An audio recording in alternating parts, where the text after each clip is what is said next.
Not huge. Carrot harvest. Hello, welcome back to Sage and Stone Homestead. My name is Heather. We're basically picking up where we left off in the last vlog. It is a couple days later, and I'm going to harvest the carrot bed today and make carrot top pesto. I looked up a recipe for carrot top pesto, and it came with not only the recipe for the pesto, but a recipe with how to use it. So we're going to do both in this video, and I'm excited. Now, I'm not sure if you are able to hear the wind from inside the greenhouse, but there's quite the blustery day outside today, and boy am I grateful to have a space where I can get my hands in the soil and not have to suffer in the wind. Do you hear it? It's a lot. This is what we deal with very frequently in the spring and in the fall time. Oh, that's all right, we're cozy in here. Now I am going to choose to harvest the entire bed of carrots just to get them out. Some of the carrots are likely more developed than others. I had planted these carrots with a seed tape where the seeds were relatively evenly spaced, but even then sometimes some carrots will just, for whatever reason, get a better root system going and grow faster than other carrots, and while they're shading each other out, some can kind of stay smaller. So I guess we'll just dig right in, huh? And digging is not what I'm going to be doing. I actually got a tip from a viewer that if you grasp at the top of the carrot, push slightly down, and then pull out, the carrot comes out much easier. So you've got this carrot here, push down slightly, it kind of loosens things up, and pull. Not huge, but it's just the start.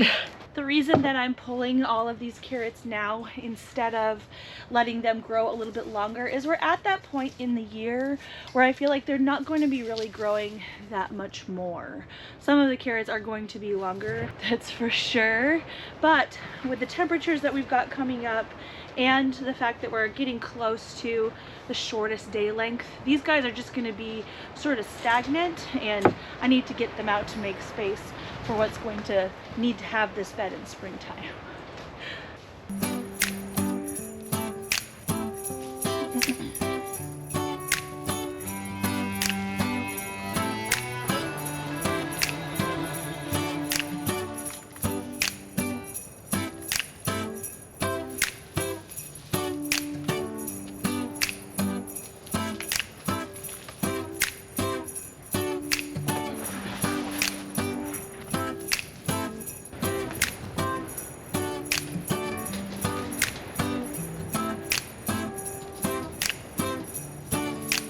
That might be the biggest one. Well, I did have 3 big ones. I've already pulled them and eaten them. I honestly expected a lot more out of this bed, but you know what? I think that this is a timing issue.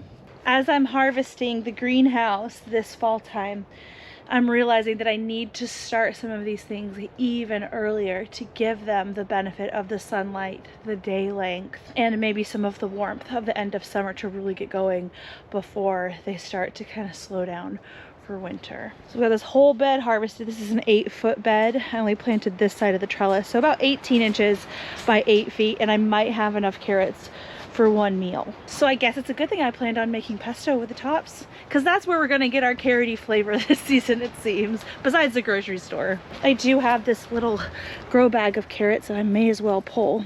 These have been in the ground quite a while. Well, that's an interesting shape. I don't know what's up with this weird neck on them, but these have been in here a real long time. Wow. So these should come out. That's funny. I kept looking at these tops, these weird necks that they have, thinking that there was not really a root below, but look at that. Isn't that weird looking?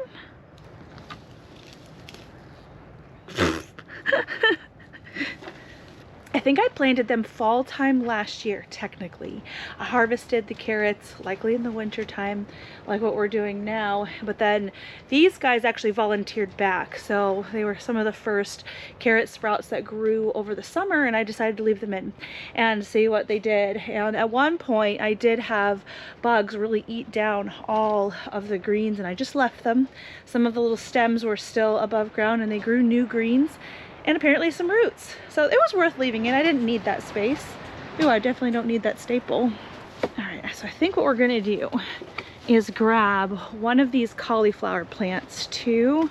These guys probably should have been started earlier too. I've only ever grown this variety into the summertime, not growing them into winter. And cauliflower heads are very sensitive to frost and freezing, and this one has gone by. But this is not a waste. These leaves are edible and delicious. Last year I freeze dried a lot of broccoli leaves, and we have used them throughout the year, and I still have half a jar of broccoli leaves left. I'd like to try cauliflower leaves this time. Crack the whole plant off. Got 2 of them. All right, let's take our bounty inside.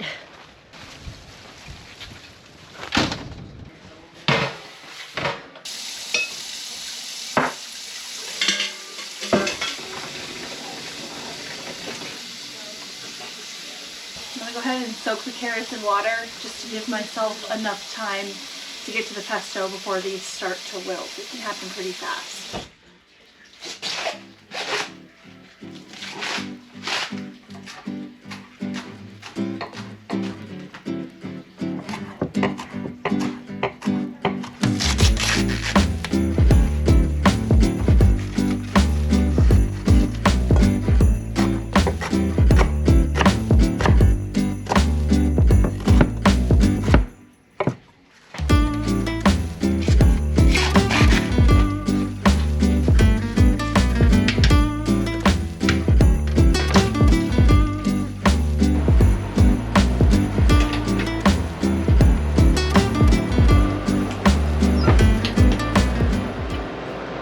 Because greens are very thin and there's not a lot of moisture in them, that's not going to take very long to freeze dry, but it's not going to be done before I need to publish this video. So I want to show you. This is essentially what we're going to get. These are what I have left of the broccoli greens from last year. There's a little desiccant pack in there just in case any moisture happened to get in there. But what I do is just pack the jar as full as I can, put the desiccant back in, and then when I cook something like rice or macaroni and cheese or anything that I feel like could use a little bit of a greens boost, I just put a handful or 2 in whatever meal, and that helps boost the nutrition and make the most of our greens.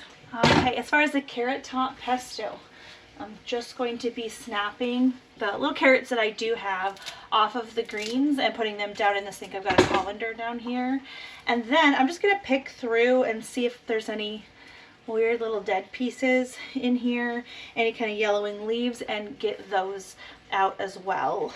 Some of these extra small carrots, I could save the greens, but what I'm going to do is just set these to the side for the rabbits. They love these kind of things.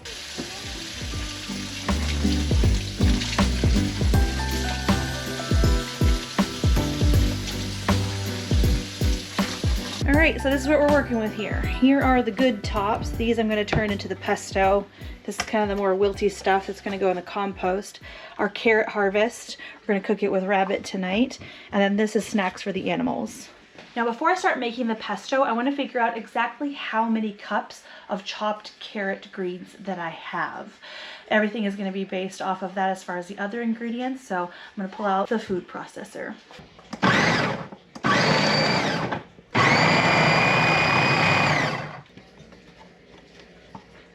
Just double checking the recipe because we're almost at 8 cups of the chopped carrot tops right now.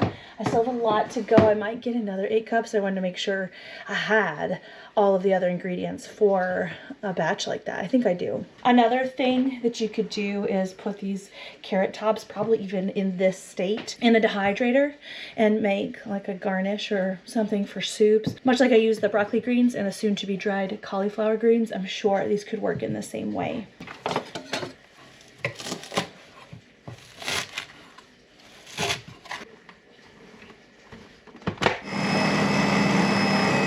All in all, I got 8 times the amount of carrot tops that I needed for one recipe, which is great. My plan is to freeze this, but I do need to pause in this process for a second. It's getting a little bit later than I thought it might, and I need to start dinner. I do have a video on the meal that I am making tonight. I'm going to do a creamy mustard rabbit. It is out of this book by Stephen Ranella, The Meat Eater. It's been a while since I made this, but I'll link the entire process to this meal down below.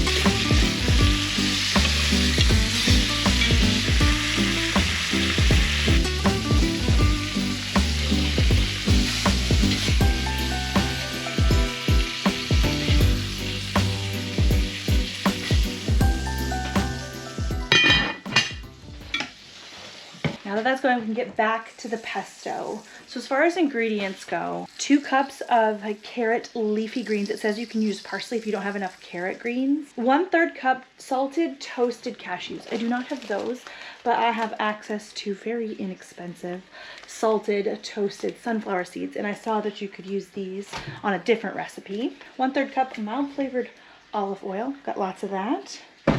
2 tablespoons lemon juice, and then 1/4 teaspoon each of salt and pepper, and 1 clove of garlic. We don't want to forget that. The pestos that I've made in the past have had some kind of cheese in it, and we'll taste it and see if we need to add something like Parmesan.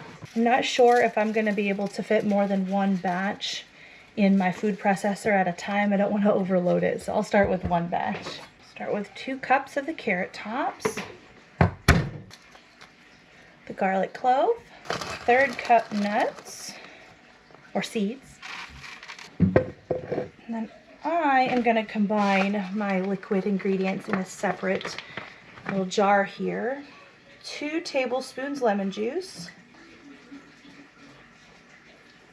1/3 cup oil, and then of course the salt and pepper. So what I'm going to do first, just kind of blitz this together, and then we're going to drizzle in these liquid ingredients.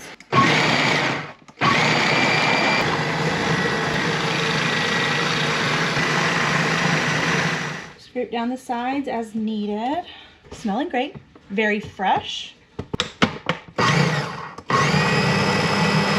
This is what it looks like. It is a little bit fibrous. I don't know if you can see that there. Probably from me using the whole carrot top, not just the leaves. But the recipe didn't specify either way.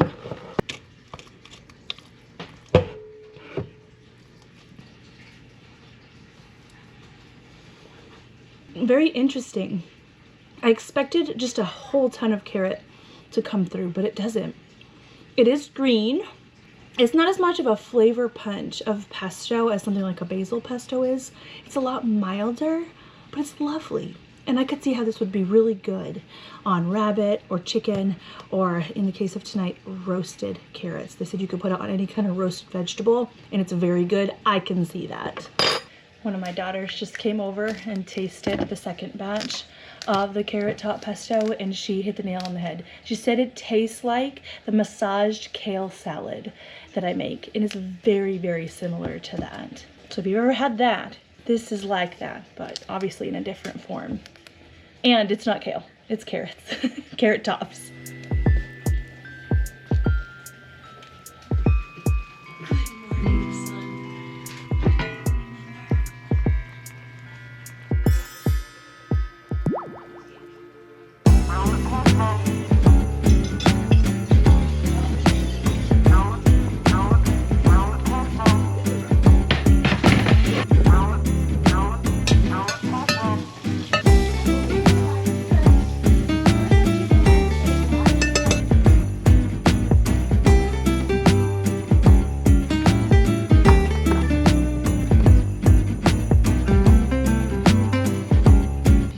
Pesto on top of the roasted carrot.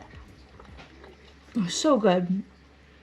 You literally cannot beat a homegrown carrot. They are so buttery and so delicious. And I totally agree with my daughter that that tastes like the rubbed kale salad that we've made before. It has olive oil, it does have lemon juice, it does have salt and pepper.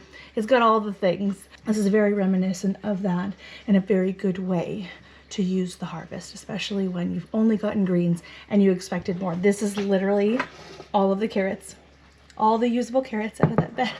I have had marginal success with carrots in the past. I'm gonna keep trying. The next time I plant carrots in the greenhouse is going to be February.